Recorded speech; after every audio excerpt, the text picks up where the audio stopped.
반갑습니다. 오늘은 우리나라에서 자사차후에 대해서 가장 정말 어떤 질문을 해도 다 받아주실 수 있는 우리 서혜진 대표님을 모시고 자사차후에 대해서 알아보는 시간을 1회 혹은 16일, 30일에 2회에 걸쳐서 할 예정입니다. 오늘은 자사차후의 과거, 현재의 모습, 그리고 자사차후가 어떤 것인지에 대해서 자세히 설명을 해주실 거예요. 그래서 오늘 강의를 하실 서혜진 대표님을 소개를 하겠습니다. 네, 좀 뵙겠습니다.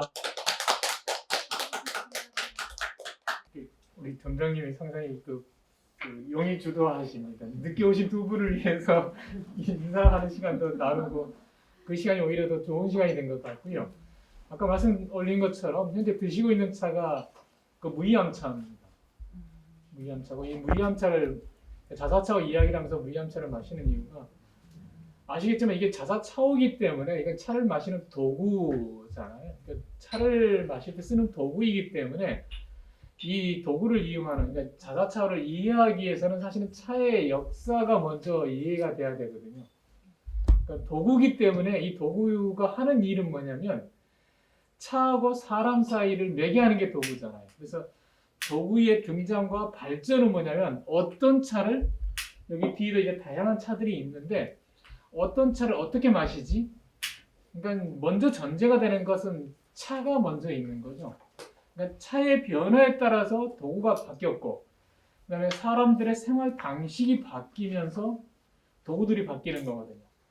그런 의미에서 도구를 잘 보면 차를 이해할 수 있고, 도구를 잘 보면 그 시대마다 차를 즐겼던 사람들의 생활 문화를 이해할 수 있죠. 그런 의미에서 도구는 과학입니다. 모든 게 과학이 되지 않으면 안 되듯이 도구도 과학이고 특히 차도구는 굉장히 중요한 도구입니다. 근데 오늘 이번에 세종에서 자사차후에 대한 이 얘기를 하자고 그러는데 사실은 약간 에세이식으로 할 수밖에 없지 않겠습니까? 그러니까 자사차후를 이야기 입장이 굉장히 다양한 입장이 있어요. 그러니까 이게 초도에도 이제 그런 얘기를 이제 쓰긴 했지만 자사차후를 이해할 때 이건 도자기이다 보니까 정말 도자기라는 관점에서 이게 바라볼 수가 있습니다. 그러면은 거의 전문적인 게 되거든요. 도자기 작가 입장에서 바라보는 거고. 정말 도자기라는 것 자체에서 바라봤을 때는 도자기를 이야기하는 관점에서 바라봐야 되고, 그렇게 이야기할 때 도자기는 되게 보면 이제 자사차후도 그렇게 나중에 분석을 하겠지만 어떤 재료, 그러니까 재료에 대한 문제, 그러니까 실제 재료학의 문제, 어떻게 만든다든가, 이 디자인에 대한 것, 그리고 이 장식에 대한 것, 그 다음에 소성에 대한 것, 그 역사가 이렇게 있어 왔죠. 그래서 그런 의미에서 이걸 보면 또 하나의 그 학문이 되어버렸어요. 근데 아까 처음에 말씀 올린 것처럼 이게 차를 마시는 도구로서 자사차후를 보자고 하면은 먼저 보는 건 아까 말씀드린 대로 차예요. 그 다음에 해당된 차를 시대마다 그 시대 차를 즐기고 마셨던 사람들이 어떤 사람들이었을까? 어떤 생활을 했을까? 이 두 가지 스토리가 있게 돼요. 그래서 크게 보면은 자사차후를 이야기를 할 때 만드는 제작자 입장, 그러니까 작가들 입장에서 이야기하는 게 있고 관점이. 그다음에 두 번째는 이 차후를 쓰면서 차를 마시는 사람들의 이야기가 있어요. 그러니까 이렇게 보면은 차를 마시고 쓰는 입장에서는 소비자 입장이잖아요. 그러니까 소비자 입장에서 자사차후를 보는 것과 이걸 만드는 사람 입장에서 자사차후를 보는 게 입장이 확연히 다를 수 있습니다. 그래서 당연히 저희들은 쓰는 사람 입장에서 자사차를 보자는 겁니다. 그런 의미에서 작가들이 이야기하는 재료학이라든가, 그러니까 이 조형학이라든가 소성학이라든가 이런 학문적인 얘기들은 여러들의 이야기가 필요하긴 하겠지만 차를 마시는데 이 재료와 제작이라든가 디자인이라든가 소성이 어떻게 영향을 미치지? 이런 관점에서 이게 진단을 하면서 조금은 다를 수 있습니다. 그래서 이 이야기를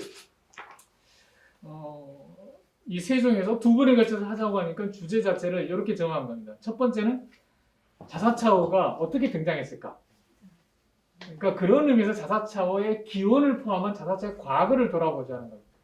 그러니까 자사차후가 등장 시점이 있겠죠. 그러니까 또 이게 그 이유가 있지 않겠습니까? 그러니까 도자기 발전 과정이 있고 차를 마시는 사람들의 어떤 차 문화 발전사가 두 가지가 있겠죠. 그러니까 도자기 역사와 차 문화 변천사가 있단 말이에요. 그 과정에서 이 도구가 등장한 거예요. 그러면 이 도구가 등장했다는 건 뭔가 차가 바뀌었다는 거고 차를 마시는 사람들의 생활이 바뀌었다는 거예요. 그러면은 그런 의미에서 차 문화 변천사에서 이 자사차원은 어떤 의미가 있을까? 그러니까 차의 변화와 차를 마시는 사람들의 생활의 변화 속에서 이건 도대체 어떤 변화가 있을까? 이것의 등장 배경. 그러니까 차 문화라는 입장에서 자사차가 등장하게끔 어떤 그러니까 차와 배경이 되는 그런 문화를 이해를 하고 이 도구가 등장한 계기들, 뭐 시대 그런 부분들을 이야기하면서 그리고 또 하나가 이게 이제 도자기이기도 하고 이건 과학이라고 그랬지 않습니까? 과학이라고 그랬는데 그러다 보니까 이게 나름대로 자사라는 이게 자사 도예라고 해야겠죠. 공예라고 하는 그게 학문적으로 정립이 되는 게 있을 거예요. 그래서 그 학문적으로 정립된 타임이 어떤 기준이 있을 텐데, 그러니까 시작을 해서 발전을 해서 어느 정도 이게 번성을 한 상태에서 하나의 도자기 예술이든 도자기 학문이든 이게 자사 차오로서의 정립된 나름의 시점이 있게 되죠. 제가 생각하는 기준은 이렇게 시작을 해서 나름대로 변화 발전해서 이게 자사 도예야, 자사 차오의 나름대로 정립된 모습이야. 라는 시점까지를 제가 한 구분을 해서 이게 자사도의 나름대로 과학을 하고 이야기를 드리고 싶은데 그 나름대로 이 자사 도예에서 정립된 시기를 제 주관적으로는 어떻게 구분하냐면 여기 이제 다양한 그 자사차오를 이게 자리에 놨는데 조형이 있어서 그러니까 이 기준은 어떤 거냐면 지금도 이제 저는 이제 나름대로 공급자 입장이거든요. 한때는 이싱에서 한 10년 가까이 있으면서 이것도 만들기도 했지만 지금은 이제 공급자 입장이다 보니까는 이게 아까 말한 만드는 입장과 제작자 입장과 사용하는 소비자 입장이 있다면 제작자와 소비자와 공급자가 서로 나름대로 그 상품으로서 유통하기 위한 최소한의 약속이 있지 않겠습니까? 그러니까 우리가 그런 의미에서 차를 분류하게 되는 거죠. 야, 이게 우롱차야, 보이차야. 이렇게 분류를 해서 서로 소통할 수 있는 약속을 정립하듯이 자사차오에서 제작하는 사람과 쓰는 사람과 중간에 공급하는 사람들이 서로 약속할 수 있는 그 최대 공약수는 뭐냐면 조형입니다. 그래서 이게 원형기야. 이게 원형기죠. 동글동글한 거. 이런 걸 방형기라고 그러죠. 네모난 거. 이런 걸 뭐라고 부르죠? 울퉁불퉁한 거? 근무? 그렇죠. 근육 문양처럼 생겼다고 그래서 근문기 아니면은 주머니 낭자를 써서 근육처럼 된 주머니 그래서 근낭기 이렇게 부르죠. 그 다음에 이것도 그러는데 이거 약간 좀 덜하긴 한데 이렇게 자연 사물을 이용했죠. 이런 걸 자연기라고 부릅니다. 그래서 디자인을 크게 보면은 세 가지인데 이걸 하나로 합칠 수도 있습니다. 합칠 수 있는데 이걸 좀 분리를 하면 이렇게 각이 인형들 분리해서 원형기, 반형기, 근문기, 자연기 이렇게 하는 게 서로 소통하는데 가장 중요한 표준으로 삼고 있습니다. 그러니까 이 디자인 양식이 있고 그다음 여기 하나 더 추가하는 게 있습니다. 이런 속표도 그렇고 이게 무슨 모양이죠? 정답. 그렇죠. 너무 나와야죠. 이게 뭐냐면 우물의 난간이에요. 그러니까 우물정자에 우물의 난간 모습처럼 생겼죠. 이제 이렇게 하면 그죠? 이게 이제 청나라 중기 때 등장한 디자인이거든요. 이건 뭐냐면 이걸 디자인을 한 사람은 작가가 아니에요. 차오를 쓰는 사람이 디자인을 한 거예요. 이 석표도 마찬가지인데 물론 이 석표는 아닙니다. 이게 청나라 중기 무렵에 이 자사차오에 대해서 인문학자가 그러니까 자사차를 주로 이게 쓰고 차를 마시던 사대부죠. 진만승이라는 인물인데 그 사람이 모든 사물은 자사차오가 될 수 있다라고 하면서 자사차오를 디자인을 설계하고 자기는 이제 그 사대부 관리니까 만들지는 않고 이싱의 작가들이 만들게 하고 난 다음에 그다 도각을 하죠. 이걸 가지고 차를 마셨을 때 생긴 느낌이 있을 거 아니에요. 그 소외들을 그러면서 그 디자인을 18개, 18식이다, 36식이다 이렇게 해서 이걸 형성한 것을 아까는 이게 형태를 가지고서 유형을 나눴잖아요. 형태를 가지고 나눈 유형에다가 하나 더한 겁니다. 인문자사라고. 그러니까 이 사람의 상상력이 들어가서 조형을 만들어낸 겁니다. 그래서 지금의 대개 자사차오를 유통을 할 때 물론 이제 더 많이 세분화할 수 있습니다. 뭐 재료에 따라서 할 수도 있고, 그죠? 그다음에 그러니까 재료에 따라서 나눌 수도 있고, 어떻게 만들었느냐에 따라 나눌 수도 있고 하지만 가장 많이 쓰는 보편적인 기준이 이 조형, 디자인이라는 거예요. 그래서 형태를 가지고 나누는 네 가지: 원형, 반형, 금문기, 자연기에다가 어떤 그 인문적인 상상력을 더해서 표현해낸 인문자사 이렇게 해서 5가지 유형으로 나뉩니다. 그래서 이 부분이 기준이 되고 여기에 어떤 재료를 썼다, 어떻게 만들었다, 그러니까 용량이 어느 정도다, 그다음에 어떻게 소성을 했다, 이런 스토리들이 이제 점차 분화되는 거죠. 그래서 제가 생각하는 그러니까 자사차오의 기원이 있고 시작을 해서 변화 발전했다가 이게 나름대로 자사 도예로서 완전히 정립된 시점은 그러니까 현재 입장에서 보면 이 조형이 나름대로 세팅된 시기, 그러니까 청나라 중기로 보는 거예요. 그래서 청나라 중기로 한 대략 시기적으로 보면은 18세기 정도 되죠. 그러니까 18세기가 그런 의미에서 보면은 차문화 변천 행사에서도 18세기는 굉장히 중요합니다. 어떤 의미가 있냐면 실제 제가 이야기는 자연스럽게 하겠습니다. 요 교재가 있긴 있지만 굳이 이게 관계없이 그냥 편안하게 여기 아주 고수 같은 분들이 계시기 때문에 자연스럽게 말씀을 올리고 궁금한 거 있으면 이렇게 답하면서 이렇게 이야기를 풀어나가죠. 그래서 오늘의 이야기는 시작에서 청나라 중기 무렵에 이 디자인 유형이 정립된 시기까지 이걸 하나의 텀으로 이야기를 하려고 하는 겁니다. 그리고 다음 주에 하려고 하는 자사차의 현대라는 건 뭐냐면 실제 청나라가 자본주의로 들어가고 이거 자체가 산업화되기 시작했을 거 아니에요. 그러면서 세계화되고 그 과정에서 현재까지 이른 그리고 현재 시점에서 자사차는 어떤 식으로 사회화되고 있는지 이런 자사차 현재적인 관점에서 이야기를 하려고 합니다. 그래서 이렇게 두 개로 이렇게 나눠서 사실은 이렇게 나눠서 이야기하는 것도 뭐 이게 이 자사차 바닥에 오래 있다 보니까 이렇게 이야기가 가능한 거고요. 특히 이제 중국 현지에 있으면서 중국 작가들과 아니면 중국의 어떤 도매상들이라든가 그 속에서 이렇게 치고 받치고 하는 생활을 하다 보니까 나름대로 정리가 가능한 거거든요. 그래서 그럴 수도 있습니다. 이 자체를 중국의 물건이죠. 이건 중국의 우리는 이제 무형문화재라고 하지만 중국은 이제 비물질이라고 1호로 등록되어 있는 물건이죠. 물론 이 등록된 것 중에서는 제작 방법이 들어가 있습니다. 기회가 이게 독특해서 그렇게 보호가 되고 있죠. 그 다음에 특허권이 인정이 되죠. 이것은 이른바 말하면 지리상품 표지. 예를 들어서 술로 하면 마오따이 하면 기주 마오따이가 되고, 그래서 보이차 하면은 운남 보이차가 되고 이렇게 지리 표지 상품이 있죠. 그 마찬가지로 자사차오는 이신 자사차오여야 되죠. 네, 그런 부분들은 이제 하나하나씩 따져야 되겠지만, 그러니까 나도 지리 상품 표지로서도 인정이 돼 있고 중국에서 우리는 뭐라고 그러죠?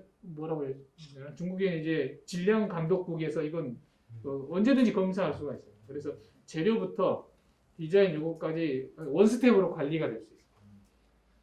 그러니까 그렇게 보면 그다음에 세계 문화유산으로는 후보로 등록돼 있죠. 그러니까 그런 어떤 문화적인 어떤 인정이 되는 부분인데 이건 현재적인 관점에서 다시 이야기해야 될 부분이고 오늘 우리가 이야기하려고 하는 것은 약간 시간을 뒤로 돌려서 이 시작과 나름대로의 어떤 그 조형 자체가 정립이 되어 있던 그 청나라 중기까지 하나의 흐름을 살펴보려고 합니다. 그 가운데서 이 차를 이야기했었던 이유가 아까 말씀드린 것처럼 이건 도구이기 때문에 이 도구의 등장은 자사차오의 등장은 차 문화가 뭔가 바뀐 거예요. 그러니까 이전에 이게 없었는데 이게 시기적으로 보면 이 자사차오 등장은 아시죠? 그러니까 명나라도 한 200년 되니까 언제쯤이었어요? 명나라가 주원장이 명나라를 세운 게 1300 몇 년도죠. 그러니까 그렇죠. 근데 14세기 이 무렵이잖아요. 근데 중요한 건 그러니까 아시겠지만은 명나라를 세웠던 주원장은 차문화 변천사에서 굉장히 중요한 인물이죠. 굉장히 중요한 인물이죠. 그러니까 그 이전까지만 하더라도 그러니까 넓은 의미에서 그러니까 이게 저희가 차 시간이 아니다 보니까 차를 이야기를 하지 않고 이 자사차와 중심으로 차를 이야기를 하게 되는데 특히 이제 그 중원에서 그러니까 중국이란 가끔 이제 중국 지도를 제가 손바닥으로 자꾸 표현하거든요. 손바닥이죠. 왜 그러냐면 여기가 히말라야. 거기서 그쪽에서 세 개의 강이 나가죠. 황하, 장강, 그 다음에 남창강. 그게 이 남창강이 운남으로 가서 거대하고 그게 이제 메콩강이 되고 이 장강의 끝을 따보면 이제 상해가 있는 거죠. 근데 이 중국 영역에서 우리가 알고 있는 그러니까 차나무가 시작된 기원 지역은 아시겠지만 이 운남 지역의 일대죠. 그중에 일대죠. 근데 이 부분이 시작이지만 실제 우리가 중국의 차를 이야기할 때 대개 당나라 시대를 주로 이야기를 합니다. 왜냐하면 그 8세기 그러니까 700년대에 유구 선생이 정리한 차경이라는 책이 있다면 이 차를 경전으로 했잖아요. 그러다 보니까 뭐냐면 차 문화 자체가 뭔가 정립이 된 걸로 생각을 하게 되잖아요. 사실은 그게 맞기는 하죠. 다만 이게 어떤 입장에서 차경을 썼을까? 그리고 이 차경이 포함하고 있는 차 문화 권역이 어디일까? 이것은 사실은 짚어봐야 되거든요. 어떻든 간에 당나라에 있는 차 문화도 운남에 있는 차 문화가 동남쪽으로 전파되면서 점차 전파되고 그러니까 그 이야기로 보면 차나무도 개량이 되고 변화되고 각 지역에 어울리게끔 변화됐을 거고 그 사람들의 생활 문화에 어울리는 형태로 차가 변화되면서 지역마다 차 문화가 정립이 되는 거죠. 그러니까 그런 의미에서 그 시기에 당나라 송나라 시기에 한국으로 전해지고 일본으로 전해지는 거고 다만 지역적으로 독특한 기후가 다르고 식생이 다르고 음식이 다르니까 거기에 어울리는 차나무와 거기에 어울리는 차 문화가 자리 잡았겠죠. 이게 기원이라든가 이런 부분은 떠나서 여하튼 그 패턴이 있을 때 당나라 입장에서 차 문화를 편성한 게 그 차경을 중심으로 한 그 문화 체계거든요. 그때 글자 차자도 그때 정립이 되죠. 그 이전에는 차라는 글자가 다양했고 그다음에 생각하는 차의 개념도 조금 다르고 당연히 만드는 것은 차남의 찻잎으로 만들었지만 그걸 표현하거나 그걸 즐기거나 이것은 다양했단 말이죠. 근데 그것을 일단 중원에 있는 차 문화를 중심으로 해서 정립을 했고 그걸 체계화한 게 차경이란 말이죠. 여기서 배경이 중원의 차 문화예요. 중국의 중문화. 이게 쭉 이어져 오는 거죠. 그 패턴에. 그러니까 그 당시에 대표적인 차가 어떤 차인지 아시죠? 그러니까 당나라, 송나라, 일단은 명나라 이전까지니까 원나라까지 당성원의 대표적인 차는 어떤 차죠? 지금의 우리 개념으로는 이야기할 수 없어요. 그러니까는 생긴 모양은 아마 이렇게 생겼을 거예요. 동그랗게. 이걸 우리는 이제 떡차라고 이제 조선식으로는 떡차라고 부르지만 그 중국식으로는 이게 덩이 졌다고 해서 단차라고 부르죠. 거기에 대해서 봉황무늬를 새기거나 봉황이라든가 그래서 용을 새기거나 그래서 용봉 단차라고 부르죠.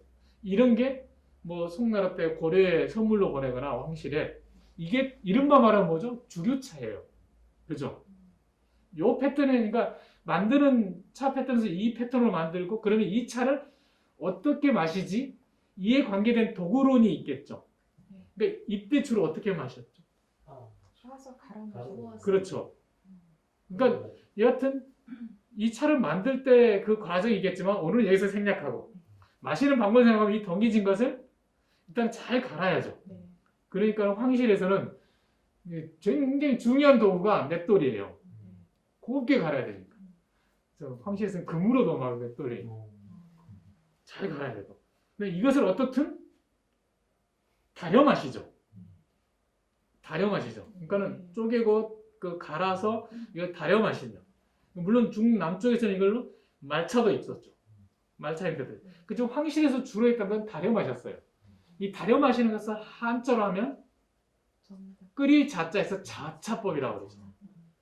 그러니까 이게 그래서 차를 마시는 관계에서 좌찬이, 포찬이, 점찬이, 삐찬이 여러 가지들이 방법이 있는데 그 펜찬이 있는데 크게 보면 다려마시거나 요 패턴이 그러니까 그 당나라 시대의 차 문화 패턴에서 보면은 이게 송나라 원나라 때까지 그거에 다른 부분적인 것도 다른 게 있다고 그랬습니다. 말차 형태도 있고 그렇게 했다지만 주류는 그러니까 차경을 포함해서 문화적인 주류는 동이차였고 이 동이차가 뭐 지금시로 보면 이게 미생물 발효차냐 산화차냐 이렇게 뭐 이렇게 질문을 할 수 있겠지만 하여튼 지금의 차 개념으로는 그 분류를 좀 애매한 겁니다. 현대화된 개념. 하여튼 이건 나중에 이야기 드리기로 하고요. 하여튼 그 패턴이 원나라 때까지 계속되죠. 이런 걸 이제 그 몽고족도 이게 가지고 다니기 좋았고 근데 이제 명나라를 세웠던 주원장이 주로 이제 중국 남쪽에 있는 그 농민들의 지지를 받아서 몽고족을 물리치고 원나라를 대신한 명나라를 세우잖아요. 그 과정에서 보니까 차는 지금도 그렇기는 하지만 굉장히 중요한 재정 수입원이에요.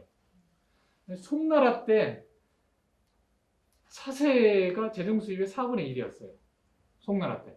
그리고 원나라 입장에서 아까 말씀드렸던 몽고족의 차는 뭐냐면 거의 생명이에요. 지금도 몽고족들은 하루 식사를 한 4번 한다고 하면 한 번 제대로 하고 거의 3번 가까이는 수유차라고 부르는 것처럼 차와 우유와 생강이나 소금이나 그걸 같이 끓여서 마시는 거 있죠. 이건 생명이에요. 그런 의미에서 몽고족이 북방에 있는 기마 종족들에게 차는 그러니까 원나라 때 얼마나 더 차가 필요했겠어요. 훨씬 더 필요했고 그리고 이 기마 병다이니까 실제 차 자체를 훨씬 더 무역로에 실어가지고 그 재정 수입이 더 되는 거죠. 그러니까 그 중국 남쪽에서 농사를 짓는 농민들 입장에서는 더 수다다는 거죠. 그죠? 그러니까는 어떻게 돼요? 농사를 안 짓고 유랑을 떠나는 거예요.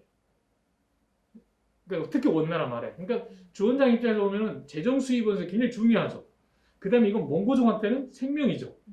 그러니까 주원장이 황제가 되고 난 다음에 여전히 몽고족과의 긴장관계에 대해서 만리장성 밖으로 내몰았다 하더라도 여전히 긴장관계고 그러니까 어떻게 되냐면 그 주원장이 황제가 되고 나면 내린 칙령 중에 하나가 이게 이제 굉장히 중요한 자사차를 이해할 수 있는 칙령이 됩니다.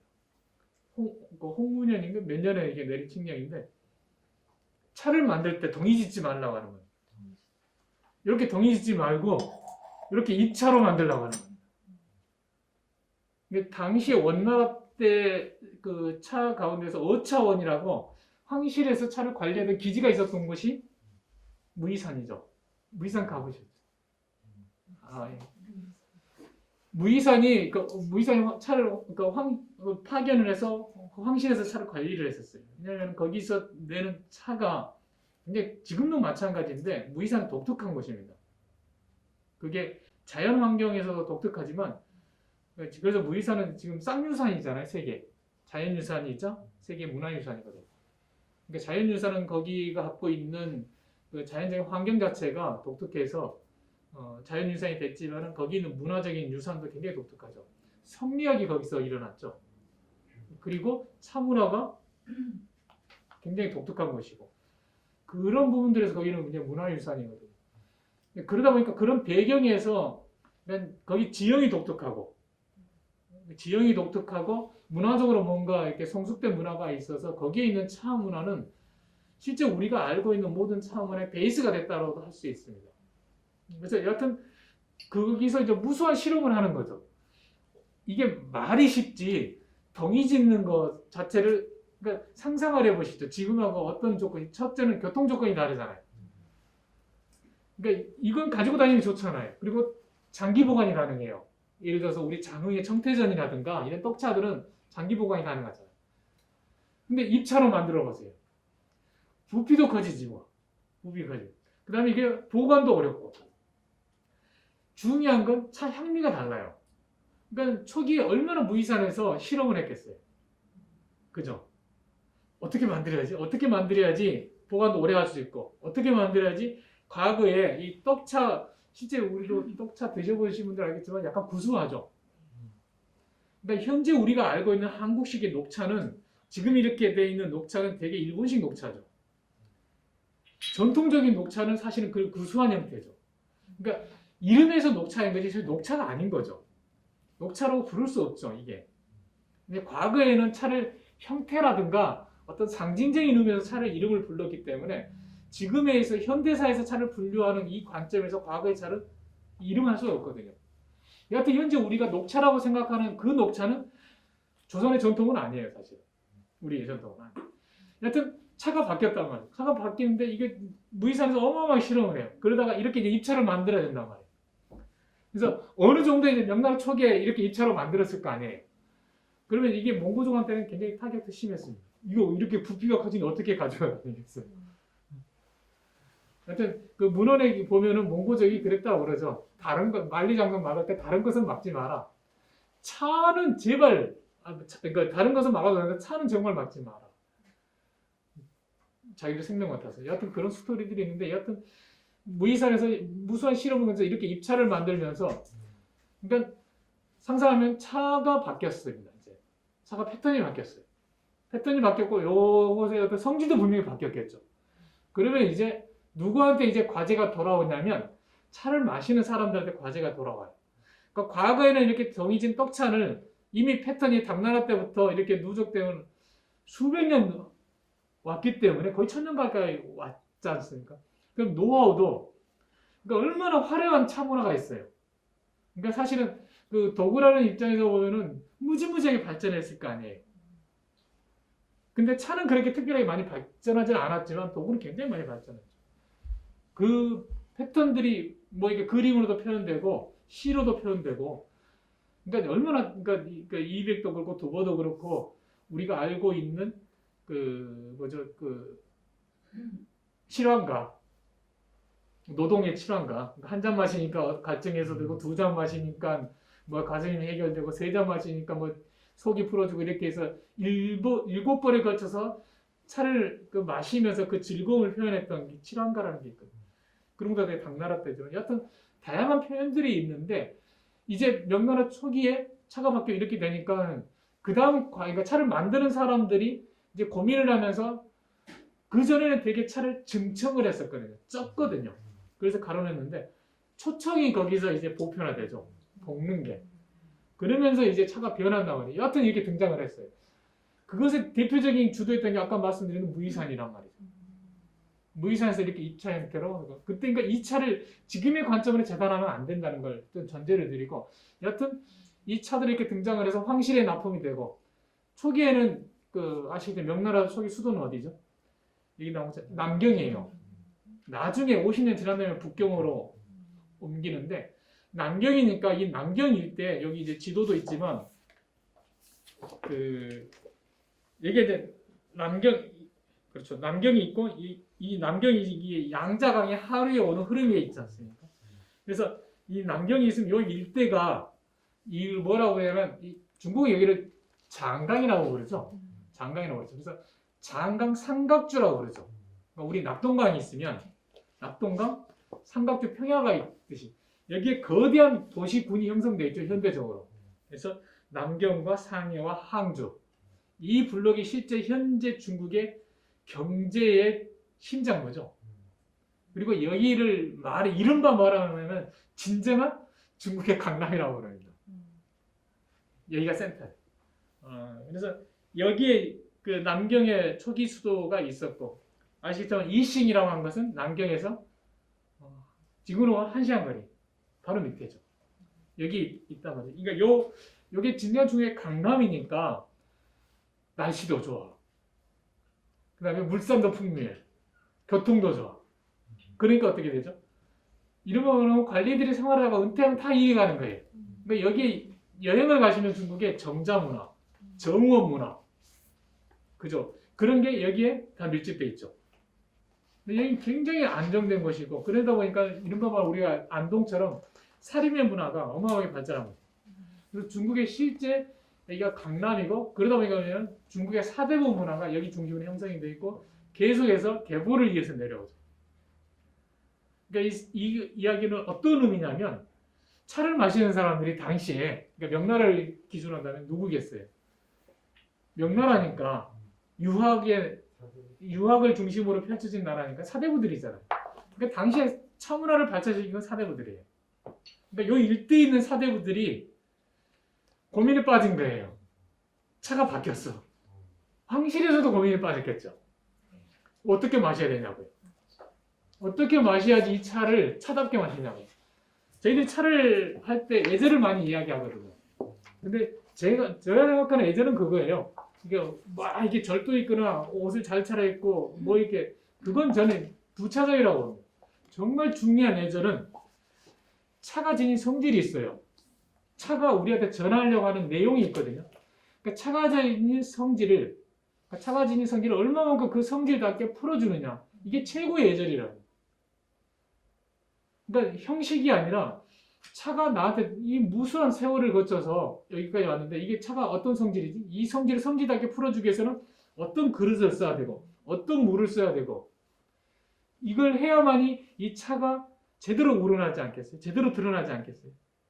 그리고 그 차를 마셔야만이 내가 정말로 차를 즐기는 게 되지 않겠어요? 그게 도구론이거든요. 그러니까 차를 차답게 풀어내는 일, 차가 지닌 성질을 그답게 풀어내는 일이 차 도구론인데 얼마나 이제 고민을 빠졌겠어요. 그래서 이 무수한 그러니까 그때의 이제 기록이 나와요. 근데 전제가 주원장의 칙령에 의해서 차가 바뀌었어. 그래서 이걸 어떻게 마셔야지 이 차를 제대로 즐기지? 그래서 주로 제기됐던 게 도구의 문제가 생기는 겁니다.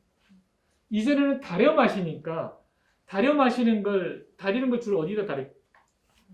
응? 솥.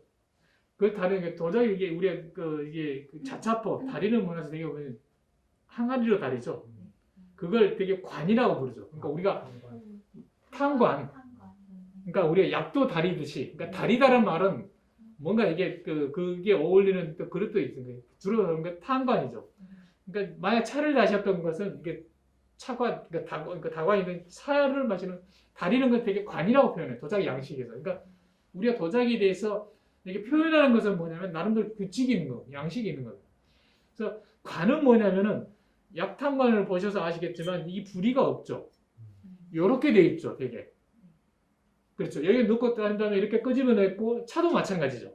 그 다음에 이것을 호리병에 담아서 큰 대접에 나눠 따로 마시는 거죠. 요게 차를 다려 마실 때의 기본 패턴이죠. 거기서도 중요한 공식들이 있죠. 어떤 걸로 다릴까? 어떤 물을 쓸까? 얼마만큼 다릴까? 굉장히 중요하죠. 너무 오래 다리면 문제가 뭐냐면 요즘에 이제 북방에서 TBS나 장족이라는 거기서 나오는 문제 제기 중에 하나가 그게 있어요. 너무 오래 거기는 다려 마시는 문화니까 하시면 불소가 나와요. 그러니까 이른바 말하면 미림 물질들 같은 히토류도 나오고 그래요. 그러니까 차가 굳이 토해내지 않아도 되는 걸 얘 놓고 그냥 뭐 1시간, 2시간 계속 다리면 모든 게 다 나올 거 아니에요. 그런 의미에서 차를 다리든 것이든 차를 먹는 것이 굉장히 중요한 겁니다. 그러니까 아까 말씀드렸잖아요. 도구로는 차가 지닌 성질을 우리한테 전하려고 사람한테 전하려고 차가 성질을 어떻게 해야지 그걸 제대로 드러나게 하고 이게 중요한 예절이라고 이게 과학이고 그러면서 도구로는 굉장히 중요하다는 건데 예전에는 다렸단 말이죠. 근데 다리던 문화가 이제 다리니까 이 입차로 된 걸 다리니까 너무 조절이 안 되는 거예요. 덩이 졌을 때는 그 다리는 절차에 의해서 조절이 되는데 그러니까 덩이 진 것은 사실은 다리는 게 맞고 압축을 했잖아요. 압축을 강하면은 강한 거 풀어내기 위해서는 좀 길게 다려주는 게 맞거든요. 근데 이건 강하게 압축한 게 아니고 여하튼 정도는 다르겠죠. 그러면서 쓰기 시작한 게 이 도자기를 이용해서 우려보기 시작한 겁니다. 명나라니까 주로 유행한 도자기가 백자를 맞아요. 자신 있게 하시면 돼요. 이건 백자는 많이 있지만 이건 청자의 유형인데 여하튼 이제 슬슬 이제 자사차로 들어가야 됩니다. 그래서 우려보기 시작한 거예요. 그러니까 황실에서 주로 그러니까 사대부를 포함해서 황실에 주로 쓰는 도자기가 뭐가 있죠? 황실에 안 살아봐서 금도 있고 금으로 된 것, 은으로 된 것, 그다음에 동으로 된 것, 그다음에 또 옥으로 된 것, 또 당연히 청자 백자가 있죠. 쉽게 이제 명란에 이런 도장이 당연히 있잖아요. 아니 당연히 물 주전자, 술 주전자 있으니까 차 주전자는 아직 없어도 물 주전자, 차 주전자 이거 있으니까는 그걸 가지고서 이어가지고 우려보기 시작한 거예요. 그러니까 우리다른 개념을 아시죠? 그러니까 아까 다리다가 나왔었어요. 다리다는 대략 아시죠? 다리다도 과학입니다. 댁에서 차를 다려 드실 때 물론 어떤 그릇과 어떤 물을 써야 될 것도 있지만은 거기에 차를 얼마만을 넣을까? 그 다음에 물을 팔팔 끓이고 난 다음에 차를 넣을까? 아니면 처음부터 넣고 같이 끓일까? 그럼 얼마를 넣고 끓일까? 이런 부분들이 굉장히 중요합니다. 당연히 그렇지 않겠어요? 그렇죠? 그러니까 예, 차 한잔 하시죠. 차가 바뀌었으니까 잠시 차 한잔 하시죠.